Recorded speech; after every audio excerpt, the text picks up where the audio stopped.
Class 10 chapter 2 polynomial. आज देखेंगे इस वीडियो में इस चैप्टर का इंट्रोडक्शन। जैसे कि चैप्टर का नाम है पॉलिनोमियल, तो सबसे पहले समझेंगे कि पॉलिनोमियल्स होते क्या हैं। हम 9th क्लास में भी इस चैप्टर को कर चुके हैं। पॉलिनोमियल क्या है? Polynomial it is a chain of algebraic expression. अब ये एल्जेब्रिक एक्सप्रेशन क्या होते हैं? एल्जेब्रिक एक्सप्रेशन का मतलब है टर्म्स से, ठीक है। टर्म्स के दो पार्ट्स होते हैं।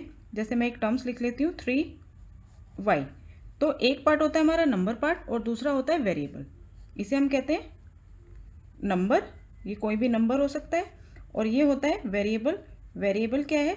इंग्लिश अल्फ़ाबेट, कोई भी इंग्लिश अल्फ़ाबेट। तो इसके प्रोडक्ट से बनता है एक टर्म। तो इस तरह से अगर हम बहुत सारे टर्म्स लिख लें 3y 5x 6, ठीक है, ये 3 टर्म्स लिख लिए और इनको हम ज्वाइन कर दें प्लस या माइनस से। इनके बीच में मैंने प्लस लगा दिया, इनके बीच में मैंने माइनस लगा दिया, तो ये जो चेन है ये बन जाती है हमारी पॉलिनोमियल। लेकिन शर्त है कि इस चेन में जो ये वेरिएबल हैं इनकी जो पावर है वो हमेशा होल नंबर होनी चाहिए। होल नंबर यानी कि 0 हो सकती है, 1 हो सकती है, 2 हो सकती है, इससे इन्फिनिटी तक कोई भी नंबर हो सकती है, लेकिन फ्रैक्शन में नहीं होनी चाहिए और नेगेटिव नहीं होनी चाहिए। तो इस तरह के एल्जेब्रिक एक्सप्रेशन को हम क्या कहते हैं? पॉलिनोमियल। आगे टर्म्स के बेसिस पर पॉलिनोमियल को डिवाइड किया गया है मोनोमियल, बाइनोमियल, ट्राइनोमियल, और उससे ज़्यादा अगर है टर्म्स तो उसको हम कहते हैं सिर्फ पॉलिनोमियल। मोनोमियल वो उस पॉलिनोमियल को कहते हैं जिसमें सिर्फ एक ही टर्म है, जैसे 2x, ठीक है, इसमें सिर्फ एक ही टर्म है तो ये क्या है? मोनोमियल है। जिसमें दो टर्म्स हैं 2x + 6, तो इसको हम कहेंगे बाइनोमियल। अब आप ये सोचिएगा कि यहाँ पे अगर 6 है, यहाँ पे सिर्फ कांस्टेंट टर्म है, यानी कि सिर्फ नंबर है, वेरिएबल नहीं है, तो क्या हम इसको टर्म्स कहेंगे? हाँ, तब भी हम टर्म्स कहेंगे। देखिए कैसे, जैसे मैंने यहाँ पे लिखा 2x + 6, तो यहाँ पे 6 के साथ कोई वेरिएबल नहीं है, तो मैं यहाँ पे x की पावर 0 लिख सकती हूँ, ठीक है।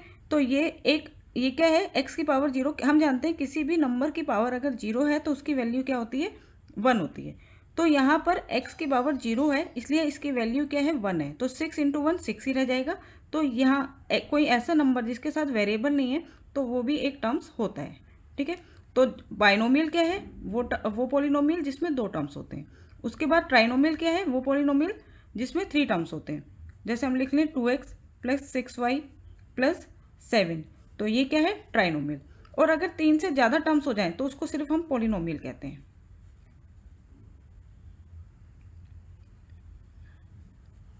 किसे? More than 3 terms.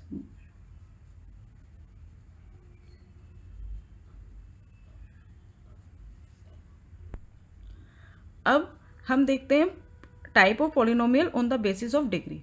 डिग्री के बेस पर पॉलिनोमियल किस किस तरह के होते हैं? सबसे पहले होता है कांस्टेंट पॉलिनोमियल। जैसे मैंने एक फंक्शन लिया py = 6, ठीक है। यहाँ पर कोई वेरिएबल नहीं है, तो यहाँ पे मैं वेरिएबल लिखकर उसकी पावर, यहाँ पे y है ना, तो वेरिएबल मुझे y लेना होगा, उसकी पावर अगर मैं 0 लिख दूँ तो ये है हमारा कांस्टेंट पॉलिनोमियल, ठीक है। इसको मैं सिर्फ 6 भी लिख सकती हूँ या 6y की पावर 0 भी लिख सकती हूँ।